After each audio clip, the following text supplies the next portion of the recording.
All right, you are now tuned into the Rotated Views podcast. I am your host, Jimmylee Velez. I'm here with Heck, Gabe, Manny, Goose, and Ronnie. Podcasting 101. In this episode, we have special guest Ronnie Palmieri. We cover topics that range from getting a podcast started, future media, podcasting for students, marginalized creators, and much more. We wrap the episode up with quotes from Charles Swindoll Les Brown. Guys, if you're new, thank you for joining us. Don't forget to download and subscribe. We drop a new episode every Tuesday morning for your listening pleasure. Kicking things off, Ronnie, man of the hour, thank you for joining us, man. Thank you so much for having me. Absolutely. It's great to be here. Yeah, and I say this all the time. It's tough to, especially, you're a dad now, and you got the kid going on, and it's hard to get, out, right? Especially on a Monday night. It certainly is. It really is. Nothing more invigorating than a Monday night. Especially with this weather. It's like we have like spring in the middle of winter, and it's raining every single day. Exactly. Me and my daughter are both just looking out the window, like calling at it, like, we'll see you soon. We'll see you soon outside. One day. It's too funny. All right, so let's just jump right in. For those of us who do not know who you are and what you do, let them know. Sure. So my name is Ronnie. I am the owner and producer of Bristol Podworks, which is a podcast production hub that is settled right here in Bristol Borough. We handle recording, editing, promotion, publishing, anything that you could need to get your podcast from just an idea to in the ears of everyone. Nice. I love it. All right, so explain Bristol Podworks, right, and exactly how it got started. Sure. So I've been thinking about doing something like this for a long time. I've been podcasting on and off for about 10 years now. Wow. Way back in the day, there's a sports podcast out there that I don't think you could find it if I told you the name of it, so I'm not even going to bother doing that. And I do not want anyone to find it. It is absolutely terrible, but it was a really fun and eye-opening experience to get out there and see what this, at that point, was very new media could do. So I go to college, I'm in radio, I'm in television, and I want to get back into this kind of a medium.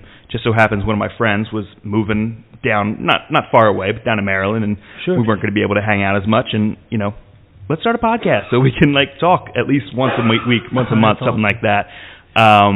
I've been working at different freelance jobs for a while, and podcasting just kind of was the perfect melding together of all those things. So I've been talking to people about it, having ideas about it. Flash forward to July of last year, or June of last year. Yeah. I was in the hospital with my new daughter. Yeah.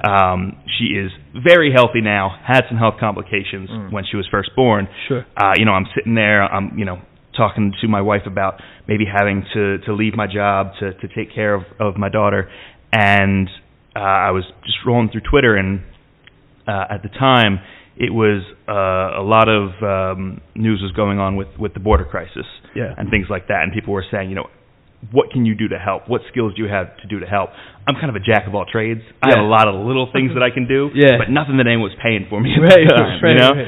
And so I just started to really put together a website, put together, an idea of what this would really be, talk about to different creators about what it could turn into, and I just said, whoever wants to give me my start, the first episode that I work on for you is going right to Racist Texas, one of the organizations that was helping out with that. And people jumped up, people wanted to help out, and we were able to donate a bunch of proceeds for the first 5 months of the podcast, or the first 5 months of the business helping podcasts. So it was kind of just that impetus of I want to do something for the community to make things better, to leave this place better than I found it, and that pushed me into starting this business that I've been wanting to for a while. So I was happy that was the impetus, and also happy that this could be the result as well. That's awesome. So in front of me, I have your business card that literally looks very similar to our Rotated Views business card, which is hilarious. But on the back, I love it. It says, Raise Your Voice, full-service podcast production, recording, editing, hosting, and promotion. Very well put together. Can you explain a little bit about the Raise Your Voice? Absolutely. I have been around a lot of folks, working with a lot of organizations. The podcast network that I actually belong to with my own personal podcast is Lunar Light Studio. They actually are a podcast network that supports creators who are women and in the LGBT community. Okay. I am just so actively interested in making sure that everyone has the ability to find their voice. And once they find that voice, I want them to raise that voice. Yeah. I want everyone to hear what they have to say. Right now, I'm working with some students in the area as well, and they have a lot to say. Yeah. It's amazing to hear what they have to say, and they're kind of goofing off, and then they segue into something like the kid was talking about. It's like, I really like skateboarding, and I it's something I'm passionate about. And also, so I wrote the congressman and asked what we could do to get a skate park. And I'm like, that's awesome. Wow, that's a real left turn, but that is what is on their minds. And if you give people who feel like they are voiceless, students, queer creators, marginalized creators, if you say, your voice has traditionally been shut out of things, and say, well, here's the opportunity. I've got lots of opportunity, and I want to just create a bigger platform to elevate and raise as many voices as I can to make sure as many messages and stories get out there. It's amazing too, because we always talk about when we're booking guests and having people on. Sometimes when I'm just in conversation, I'm like, maybe we should have you on our podcast. People are like, I have nothing to say. I'm like, and I stop. I'm like, everyone has something to say. Mm-hmm. Everyone's story will inspire some other person down the line. Who knows? Everyone has a story to tell. Absolutely. And this is like one of the most fascinating and I think effective ways to capture that, right? Sure. I mean, back in the day, it was like, you had to read an autobiography by someone or a biography or whatever it was. And that's kind of where it stopped, where you just watched movies, and then all of a sudden media started picking up in different ways, and now we're watching them, obviously, through movies, videos, and like YouTube and things like that. But it was still us looking in, sure, right? YouTube was one of the first ones to kind of turn that around, and now it's us presenting in that way. And then a lot of these mediums start picking up and putting things together. And podcasting was one of them for me, where it was like, you didn't need to have this, a fancy degree or anything in podcasting, a doctorate in podcasting or anything like that. Or you don't have to be part of like a radio station to get like a talk radio type thing. Yeah, exactly. And we can get into that and, what's the best way you recommend people getting started. But it was just that opportunity. I remember having a conversation with my brother Hector. I'm like, there's no way that I'm going to look back on this and I didn't take advantage of what technology offered, right? It's just like we're still like in the wild, wild west with technology. I mean, and this is just something, it's just an opportunity. That's really what podcasting is. It's an opportunity. Fully. So if someone wanted to get started, I mean, what is your recommendation? And then I'll tell you a little bit about, us. Absolutely. The first thing you got to do is find your audience. Yeah. Find, everyone has that story. Yeah. Like you said, whether you know it or not, whether you can pin it down or not, you have that story. Right. So that part is important, but that's going to take a week of like you really thinking about what story you want to tell. Sure. Think about the theme you want to tell. But before any of that, you have to just figure out who you're talking to. Yeah. Figure out who you're talking to, and I know. For myself, I have like 2 or 3 podcasts that I'm like working on in my head, and I'll do that for a long time. What I'm doing in the meantime is looking for that audience and building that audience, growing that audience, putting out content from other creators or putting out little bits of content for myself that is, in line with that audience and what my eventual product is going to be. Yeah.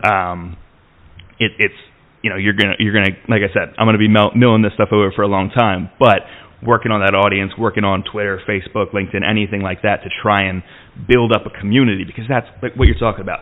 Podcasting, more than any other form of media, has been the greatest community builder for me. Yeah. I was a sports writer, just blog writer, sports and comic books over the years, and there were these communities of comic book writers and sports writers, and they would kind of, hang out online, so to speak. They would follow you on Twitter, but then you'd put an article out and say, everyone, hey, read this. No one read it. Because with blogs, no one reads other people's blogs. I'm going to read mine. I want everyone to read mine, but if I'm a blog writer, I'm probably not going to read someone else's blogs.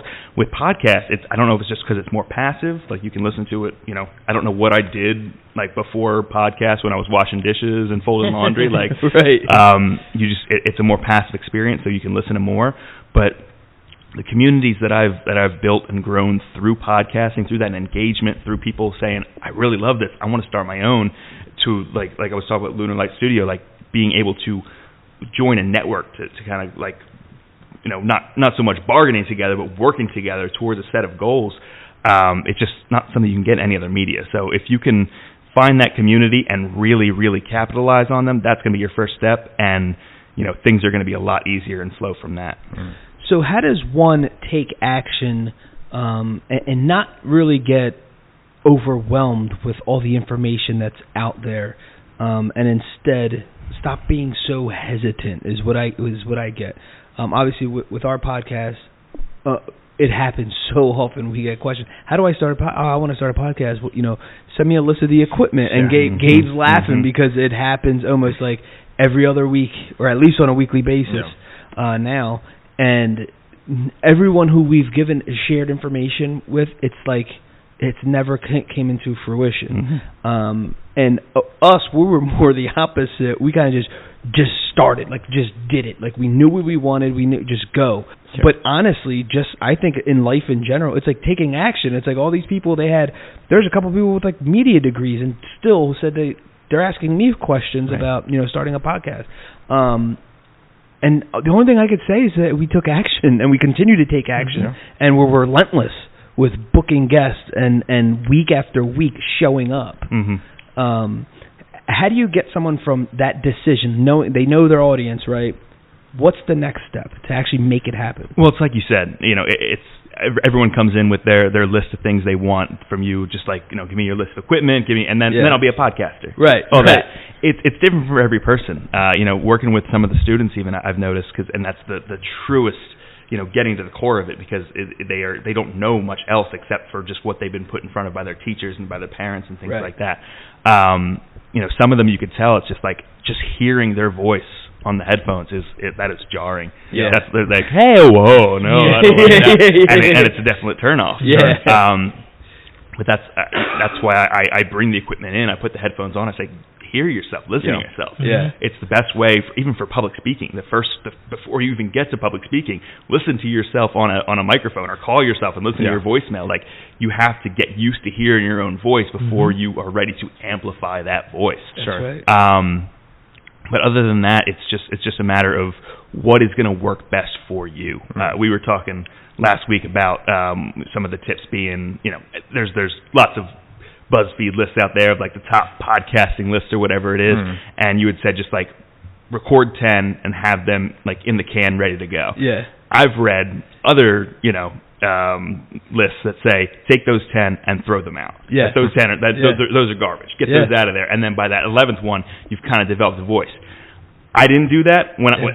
For me, I'm never a person that hides anything back. I'm an open book with everything that I create. It's the worst when you're, very early in a process, because I show off an early work in progress. People are like, oh, how's that thing going? It's like, oh, I really got to get working on that thing. I guess I told everyone. But then it does put that impetus behind me. It does give me that motivation to say, you know what, I'm doing this. Like I said I would do it.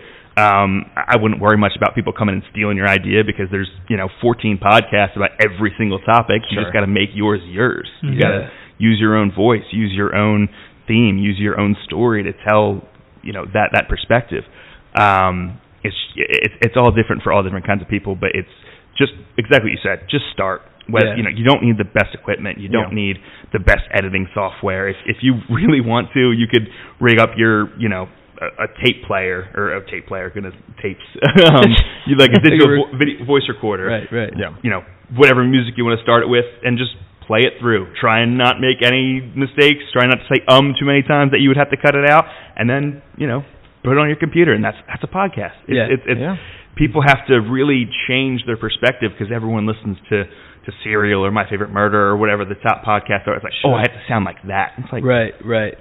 None of them sounded like that when they started. Absolutely. Like you have to jump in with what you are, with the voice you have, and with the resources you have, and let it develop and grow from there. I got two things. If you're wanting to start a podcast, two things is be okay with messing up, right? Forgive yourself, and also laugh at yourself in a healthy way.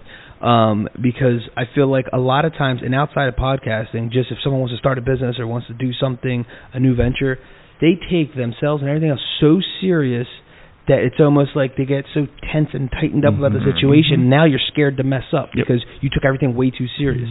It's like, be okay with messing up. Be okay with tripping. I just had this conversation with another gentleman about the Blessed Lifestyle brand. I put out shirts that had misspellings on them, right? And I say that, and I say it like proudly, just like, yeah, because when you're burning the candle on both ends, you're working so many hours, and you're coming home, and you're trying to design shirts, and you're putting together itineraries for the podcast, and you're doing all that. That stuff happens. You're not going to be perfect, but I love that because that's part of my story. Because yeah, but I put a shirt out. Did you? You know, even though it was misspelled, and I took it down within 7 minutes, I realized it because I went to see how it looked on my website, and I'm staring at it. I'm like, there's 3 S's in blessed. Very blessed. Yes, very blessed. That T-shirt was blessed. Thank God no one ordered it. I took it right down. But it's those kinds of things. I mean, thank God for editing with the podcast. That's like another thing. I don't know if you want to talk about that, but like the editing process, it's really your decision. If you want it raw and uncut, then do that. If you want it to have like a more professional sound, then you have to understand the people that you're listening to are experienced. They've done it for so many years. But there's a thing called editing where you're editing all the bloopers out. Right. And a lot of that happens with us. I mean, I just sent Gabe a bunch of edits for our show last week because I didn't like particular things, but that's us. That's what we have. But you want to talk about a little bit of editing and the difference between someone having like the raw uncut version and who that would play into versus someone who wants one that's edited. Yeah, like you said, who it will play into. I'll be a broken record and say it's all about your audience. Yeah. Like what audience you are trying to attract. There are so many podcasts out there who, I will say this. Even the podcasts out there that sound like they're raw and uncut are very cut. There's a bunch of comedy podcasts where it's like that joke didn't land. We're going to cut that. Go back and cut that. Right. And it sounds great because you see in their highlight reel. You know what I mean? But there are definitely some that have a looser tone to them. I know what you're saying. Sure. Yeah. And it's just about what kind of a vibe you want to give, what kind of an audience you want to attract. It does. You can err on the side of professionalism a little bit, but even then, like there are lots of very professional, very successful podcasts that have a very loose format. It's all about just having a format. That for me, there are lots of podcasts out there that are kind of podcasts about nothing. That's something that a lot of it's just us. We're playing Call of Duty, and we're just chatting when we do it. And it's like, yeah, that's not really super appealing to a large audience. It's going to be appealing to you and your boys, but it's not going to be mass appeal. The people who can do that are people who had established audiences. Right. People who, already were writers for something, or video creators, or radio personalities who were able to bring that audience to a new medium, and they're going to, whatever they do, it's great because they have that audience. They have a personality already. If you don't have that audience already, you need to find that story you want to tell, think about the theme that you're going for, and then, whatever the format is, if it's just Q&A, if it's a set list of questions, if it's, a very rigid outline that you follow, whatever it might be, just something to go along with, something to follow, and then at that point, way before this point, it's finding that partner, whether it's a host, whether it's an editor, producer, that you can trust, that you can have that dialogue with, because that is a lot harder for some people than anything else, of diving into something with someone who you think you're on the same page with, and then it's like, you want this to go on you have your own audience in mind for this, and I have my own audience in mind. Do not be afraid to, even if it's a very loosey-goosey thing, have a business meeting. There's so many times with my very silly, jokey podcast where it's like, all right, we're going to stay after on this Discord call, and we're going to have a business meeting because there are things we need to talk about, just planning we need to do. Yeah. And it's over in 5 minutes, but it's developing a little bit of professionalism that that comes through in the final product. Whether they hear that part or not, that kind of preparation comes through, and it's important to develop that and grow that. What's your recommendation on the name of a podcast when someone they know their audience, and what's the importance of a good name? Well, with naming anything, whether it's a product, a website, or a person, yeah. Well, you gotta worry about searchability, that SEO.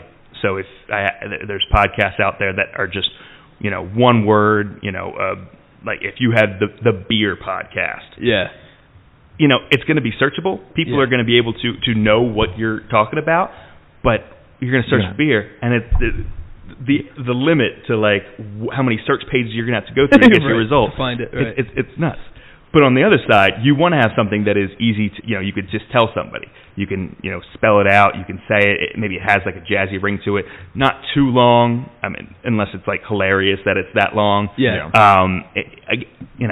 It's all about who you are trying to target. Like I don't want to use that as like a catch-all, and I don't want to use that as like, well, you just got to find your audience. Stop what you're doing and find your audience. Yeah. But if the type of podcast, the type of information that people are taking in, that's your goal, is just finding something that appeals to people on a large scale. Rhymes. Rhyming is great. It's just jot down as many as you can. It's just like anything else. Brainstorm a bunch of ideas, throw it at the wall, get with that partner that you have that you already trust and you're on the same page, and just spitfire them back and forth. What'd you come up with? And know that once you put it out there and you start it, there are podcasts I know that changed their name officially. That's the thing. They had 4 episodes recorded, and they were still trying to figure out the name. And then by that 4th episode, when they put out the first episode, they had it figured out. Nice. It's important to have it figured out, because iTunes is not going to play nice with you if you try and no, I want to change it now. Right. It's going to be difficult. But yeah, just play around with it. Just see how it sounds when you say it a bunch of times, when you put it on a business card, when you put it, in a website bar. Find something that works best for you, because if it works well for you, that's kind of the words that I live by. Whether it's your story, whether it's your theme, whether it's your platform, if it works well for you, someone else, it's going to work well for other people. Yeah. And similar people to you, which is who you're going to be wanting to attract to your podcast. Now, do you help your clients find themselves, like, in a sense, like find their niche, find their audience, find their the title or the name of their podcast? Oh, absolutely. Absolutely. We go from fostering that idea to helping it to get in the ears of everyone once it's finished. We've had folks who were very, very set on a name like Beer Podcast, and that's just, it describes who we are. It's exactly what it is, and it's like, well, let's wind it back. What are you actually trying to say here? What is your motive? What is your audience? Like the Bucks County Beer Podcast. Sure, exactly. Getting very a little specific. bit more specific. And then maybe there's something in there even where it's like, what do you guys talk about the most? It's both about being kind of a little bit cute with it, because that's going to get people interested. Yeah. But also being direct, being specific about what it is you're going to be talking about. You want to be able to tell people like that, and if the name of your podcast is part of the description, then you're halfway there. And in talking about the name of the podcast, now let's switch over to content, right? How does, in keeping with a theme, what's the importance of someone in keeping with a theme, right? And if they are, let's just say, a sports podcast, and then they veer off the next episode and start talking about how to make mac and cheese, right? And it's just like, you're going to throw, and it sounds funny, but it's how important that really is to stick with what you're supposed to be sticking with. You want to talk a little bit about that, like topics? Yeah, it's because when you develop that audience, I got to get like a yak back from back in the day. Audience. Once you have that audience, they put that trust in you, and so they trust you to even if it's something as silly as like, I trusted you to talk about sports, and now you're talking about fine cuisine. Like you can do that once you've developed and built that trust of your audience of saying like, this is different, but I promise you it's in line with my theme. But if you can't make that promise and you don't have that trust in your audience yet, then it's just not going to work. You need to really hone in on what it is that you are passionate about, that you're interested in, that you have an expertise in, that maybe you are like, infinitely curious about, and just pursue that path. There's so many things out there that you can go as granular as you want, or it can be as broad as possible. But if you have a passion for it, if you have a real solid interest in what you're talking about, it's going to come through. People are going to hear that, and they're going to feed off that too. And I think it's very important to talk about because I know a lot of people are listening, they listen to, the big names like the Joe Rogans of the game. And it's kind of going back to what you said. If you already have a name for yourself and people know you for that, because his podcast is literally called The Joe Rogan Experience, right? And people are like, well, that's a very kind of like general, there's no real topic there. But if you know the reason why it's called that is because literally the guy, did mixed martial arts. He's a stand-up comic. He's an actor. He's hosting shows. He does all kinds of stuff, so it is an experience. So that's what he's sharing. And if you think about like who his guests are, he has people talking about from UFOs to MMA fighters and everything literally in between, even up to politics. Right. But that's because that's the maniac that he is, and it makes sense and it works for him. Right. He didn't jump out and do that. He already made a name for himself for 30 years and then created a podcast. He established an audience, and also he was one of the first people doing podcasts. Absolutely. So it's easy to say out there, I'm the Joe Rogan podcast, because there's 500 of them at that point. So it's like, oh, this is the Joe Rogan one. There's only 15 other guys. Exactly. That's funny. I think the other thing is stay educated in your niche, right? Yeah. There's nothing worse than getting outdated information from someone who claims to be an expert, right? Or not keeping content fresh. Right. And in talking about keeping content fresh, what is your recommendation on how often they produce a piece of work, right? So we produce an episode once a week. Sure. That was manageable for us. Yeah. 5 guys, meeting up once a week. That was it. And you're like, you know what? That's good. Everyone here has something else that they're doing. This was something that we're doing on our spare time. One work. We've done them where we did 2 or 3 in 1 week, but that was because of other reasons, scheduling reasons. But our regular, we put out 1 episode a week. There's podcasts that put out, every other day, 2 a day. What's your recommendation with that? I always recommend to start bi-weekly, start with every other week. Monthly, you're putting out 12 podcasts a year, and generally probably 10 or 11 once you miss this episode and we'll get it next month. Oh, the holidays are here. Doing it weekly, you're saying it's manageable, and I see that you mean that. Yeah. But it is tough. It is tough doing a weekly show. Getting especially when you record weekly. Our show that I produce, it is very not necessarily time restrictive, but the way that we record means that we can't put a bunch in the can and then just rattle them off through the weeks.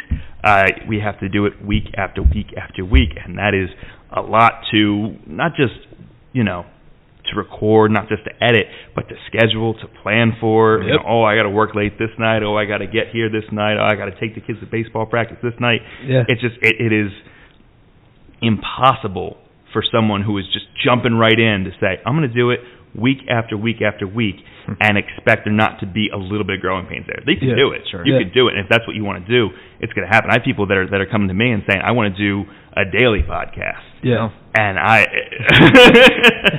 that is a lot of work, and with their idea, it makes sense to be a daily podcast, but it's just know what your limitations are as far as your own schedule and the schedule of those who you are depending on. Bi-weekly, you can record, and then you have 2 weeks to put out that episode if you plan it right. That is ample time. If you can't do that, then it's time to go back to the drawing board and really work and see if this is the right, not if podcasting is right for you, but just if that idea is right for you. Because if you're not excited to get in the editing booth and edit that week after week after week, even if every 2 weeks, then maybe that topic, maybe that guest, maybe that partner that you have is a little bit more of a drain on you than you actually realize. And that's just, your brain's way of telling you, I'm going to put this off and put this off. And for us, I know for us it worked very well. Yep. And we started out doing it once a week. We haven't stopped since. Yeah. But it just so happened to work out because I think Gabe's personality and my personality mold well for what we're doing. Sure, right? Sure. So I'm a little bit more outspoken, and I'm the talkative one. He's a little bit more reserved, and he loves the tech field, right? Yeah. So he loves doing the editing. He does all that stuff, and he's putting it all together. And me, that doesn't fascinate me not one bit, not one bit. So if it wasn't for Gabe, this wouldn't be possible, right? And it's kind of like, I love, booking the guests. I love like reaching out to people. I love meeting people. I love when people come to the barbershop and like all these guys are, meeting them for the first time. And speaking of that communication, Goose always laughs at me when a guest comes and I actually don't even have their phone number. He's like, how in the world did you get them here? Like, it's social media. Yeah. It is a fascinating thing. There's probably half our guests we've booked here and I never even had their phone number. They came and recorded an hour-long podcast with us. But it's using all those things, and I will say that worked for us. But if you're that person who's saying I'm going to record one every single day, the one thing I will warn you is don't set yourself up for failure, because sometimes it sounds like, oh, that's easy. And it might be, and it might work for you.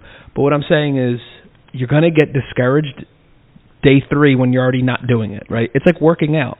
If I told everyone, I'm working out, twice a day, all 7 days of this week, the one day I miss, it's going to like do something like, dang, now I'm a liar because I said I was going to.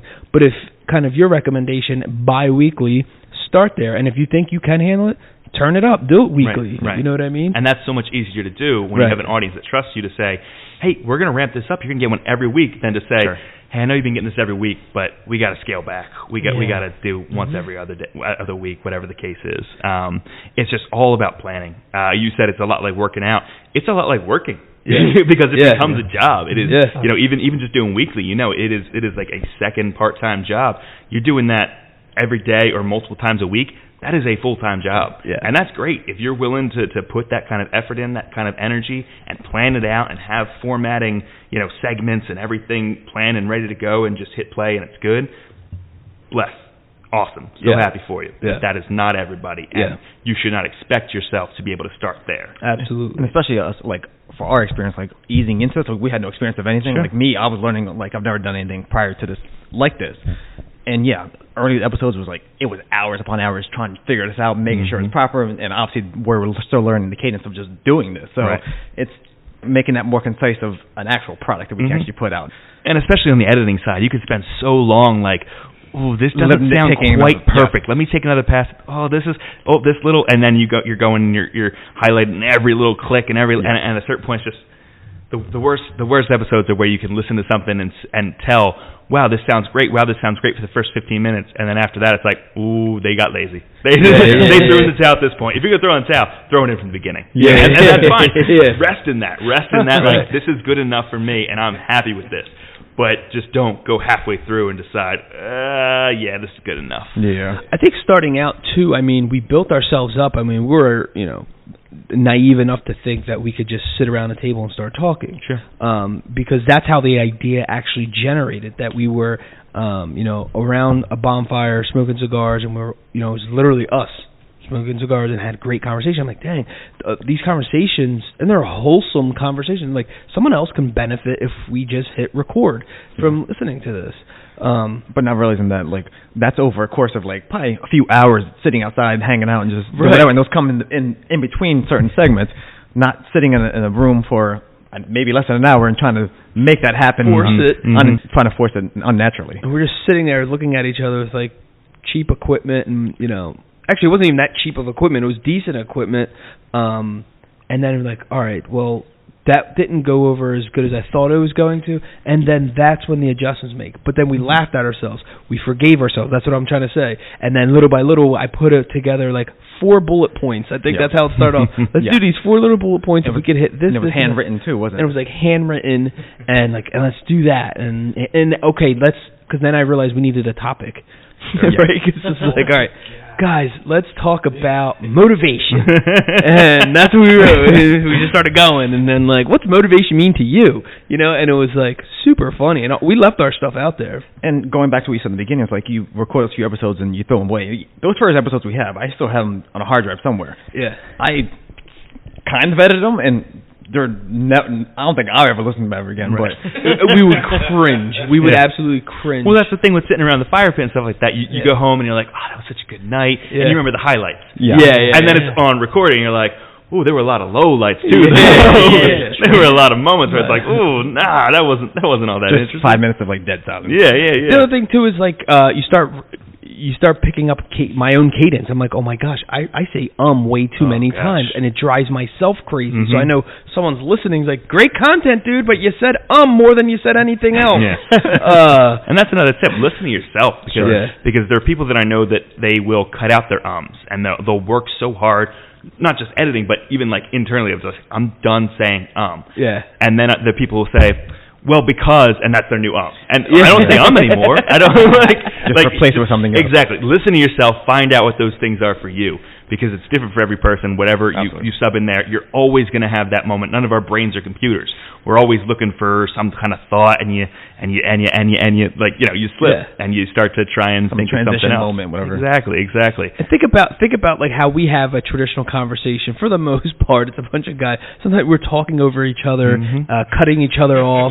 All of that came along as soon as we hit record, and we didn't realize. And like he started playing it back. I'm like, we are obnoxious. Like legit, like we're just talking over each other. You can't even hear what the other dude's saying. And again, we didn't take any formal classes for this. And I think it honestly gave us a lot more etiquette in real life. Sure. Just let people talk like, okay, now I'm going to say what I'm going to say. Sure. Then honestly, it did, because now I stop. As soon as the second someone starts talking, I stop. Yeah. Because it sounds awful cutting each other off. As soon as hearing your own voice in there, you become hyper aware of just doing it outside of that. That's one of the things that I work with the kids in. Is they start off talking and they're just talking like they do in the classroom, and it's like, just take a breath, listen to what other people are saying, because that's as important as raising your own voice, is making sure you can elevate the voice of others by listening, taking it in, and responding. It is something that is definitely a learned trait to do, kind of to limit the crosstalk, but the crosstalk is not learned. That is innate in all of us. I feel like. Yeah. And again, that might work for a specific. He's like, you want guys kind of arguing. If that's like your thing, right, then okay, then. I mean, you want to hear them arguing, but you also want to hear what they're arguing about. Yeah. It was just rah, rah, rah, rah. It's like, I don't. They sound like they're enthusiastic and passionate, but. All right, so let's switch gears here a little bit and talk about Bristol PodWorks, right? Sure. So you have a PodWorks for Students program, and I know you've been mentioning, the students in previous conversations. So you want to explain that a little bit? Yeah, absolutely. PodWorks for Students is something that was always very important for me.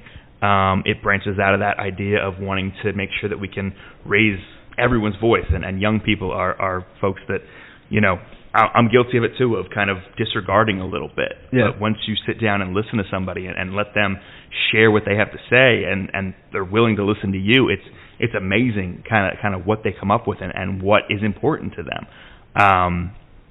So PodWorks for Students is a program where we go to schools, community groups, any kind of youth organization, and teach podcasting.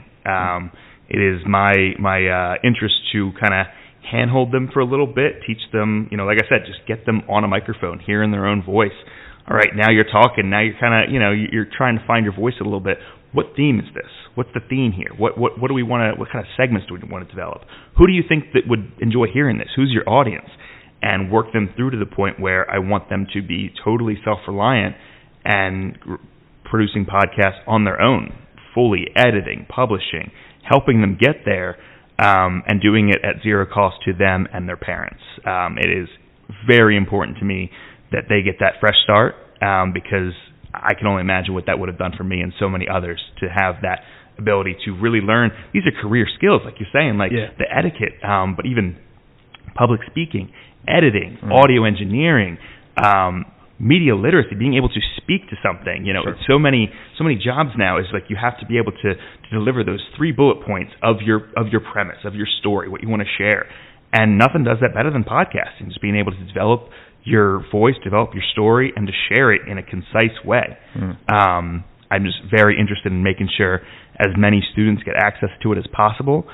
We are asking for sponsorships from local businesses, local entrepreneurs, local philanthropists, looking to, give that opportunity to students in their community. And we are, have a couple of students that are really excited about it, who are already like, I have a pretty decent portable setup, and they're like, oh, how much does all this cost? And I'm like, well, I mean, this is not what's important. Right. Yeah. But that excitement, that enthusiasm of like, I'm willing to put money into this. Like I've done it 3 times, and already it's something I'm so passionate about, so enthusiastic about. It's just it like lightens me up to like hear that kind of good news from somebody, from a young person, from somebody in high school who's already decided like, oh, this is something that, whether it's a career, whether it's a hobby that's going to last until college or beyond that. People that are heading into college, knowing that they can, really develop a voice and get a group of people together to really share what's important to them. I can't think of anything better than that. That's awesome. What is a marginalized creator? Marginalized creators, like I said, anyone who feels like their voice has not been uplifted, whether it's because they've had a stumbling block in their path, whether it's because they have actively been silenced.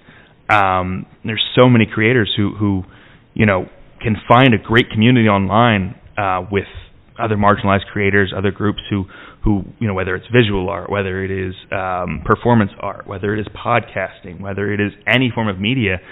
There's so much good out there, and I have been privileged enough, I've been lucky enough to have been able to find networks that'll accept me, to be able to find audiences that accept me, and I just want to make sure that everyone has that same opportunity to lift their voice, to raise their voice. It's a lie that people shouldn't be heard, or some ideas need to be kind of kept under a rock or under the rug. It's if people are passionate about something, if they're interested in something, if it's something that matters to them, it should be heard. And if you don't feel like you deserve to be heard, that absolutely breaks my heart. And I want to make sure I come in and find out, is the cause of that because you have been silenced? Is the cause because you just feel like you don't have the confidence to express it because of being silenced? Really breaking down those walls to get to the point where they're happy to share what they're interested in, what they're passionate about, whether it is something that is inherent to their marginalized background or whether it is something totally different. You don't want to pigeonhole somebody who's like, oh no, this is your lane, this is what you have to stay in. Absolutely not. Whatever you want to talk about, whatever your goal is, whatever the audience that you want to access, you should be able to at least get that crack at it, and then let that audience decide. That's awesome. So in that collaboration with reaching out to the students and a marginalized creator, you talk a lot about building community. Can you elaborate a little bit more on that through podcasting? Yeah, I mean it's all through social media. It's all through developing a voice on your podcast and finding who is drawn to it. One of my podcasts I work on, we have a Discord server that people can kind of chat in, and people are always in there after every episode, just discussing away. And whether we're in there or not, we are, because that's an important part of building community, is giving of yourself in that way. But people are discussing things and building their own community based off things. Every podcast that you listen to, there is a community of people, whether it's a whole network of podcasts or one individual podcast. People will create a Facebook group, whether it's goofy, whether it's people just getting together to talk trash about stuff, or whether it's people that are like intimately involved in how this kind of an art is created. People are going to develop a community. It's important that you are involved, so that not so much that you can set the tone, because that's not on you. You can set the tone of your podcast, you can set the tone of your art, but what people interpret that as and what people consume that as, that's up to them. And all you can do is be in there and be accessible. Make sure that people can reach you. People can say, oh, this thing, I loved it, or this thing, that really bothered me a little bit. And like you said, even whether it's the content is a little bit off, you guys are talking over each other, or you said this thing and it really was important to me. Sure. That's something that you can integrate more. Or you said this thing and it's it was a little bit hurtful. Then you can that is something that we've taken in stride, and you got to be honest. Exactly what you said, making those mistakes early on. You got to kind of take that head on and say, hey, we goofed. We messed that up, but we are committed to being true to our audience, because if you don't have that audience, if you don't have that audience willing to build a community for you, basically is what's happening, then you got nothing. Yeah. So technology is growing, obviously, by by the millisecond, and something's always coming out or just came out, and whatever you just bought equipment-wise is already outdated, the month that you bought it, right? Sure. What can we talk about when it comes to future media and how someone can take advantage of it now, or at least the mindset of it? Sure. Yeah, it's as far as equipment goes, as far as technology goes, same rules apply. Just work with what you have. Yeah. Whether it is top of the line right now, the thing with audio consumption is they're not upgrading it in the same way that they're upgrading visual consumption, where you have the 4K TVs, now 8K TVs. There's a limit to the bit rate that you're getting out of your headphones, your computer, unless you have some wild device, and even then there's debate as to whether or not the human ear can really even interpret that level of difference. Yeah. I'm not saying that nothing is ever going to be as good as the microphones that are coming out now, but they're going to be just as good. At the end product, it's more about the content you're producing, the passion you're putting into it. But for the future, it's all about just what the people who consume your content is going to do with it. I think a lot about this. I guess it was 7 years ago. Yeah, about 6 or 7 years ago is when Serial was out, and people were going to each other's houses in my office and having listening parties to Serial. They were going around old-fashioned radio shows, sitting on the ground looking up at the old tube radio, and that was wild to me. Who does that? That's but that is that's what the future looks like. Yeah. Because people want to engage with each other. If everyone's sitting around watching a movie, that's fine, but a movie is not something we're conditioned to pause and say, hey, let's talk about this. If something wild happens on a podcast and you need, it's pause. What was that? We need to digest that, and we can go back to it because it's that kind of a seamless thing. Even going back to I think that's the future of communication from businesses, from elected officials. You think about FDR's fireside chats when he was president.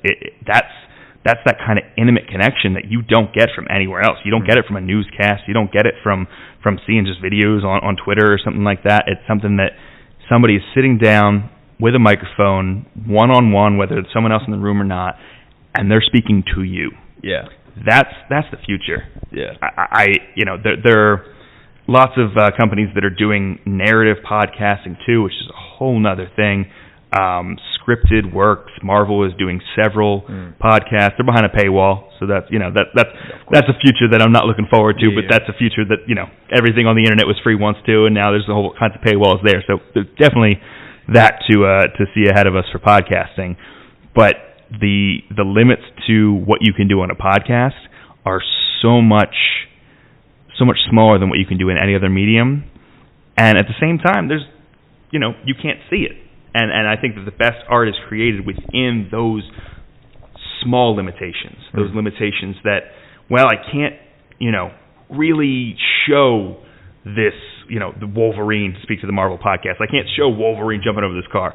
So I got to tell it with a word picture, and that, really, it's something you don't get in books, kind of the tone of with the tone that you are speaking with, every facet of it just goes together into a product that, if you did it right, then the audience says, "Oh, that's pretty good."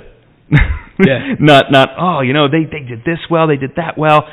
Unfortunately, that's part of the medium where if you do a good job, you don't notice it because it just sounds that good that it comes off so well. And I think that the future is going to involve a more nuanced listener. So maybe in the future you do get a lot of props for really intricate word picture building or really intricate background music or something like that. I think we're seeing it already, but I think it's only going to come even more so as the future progresses.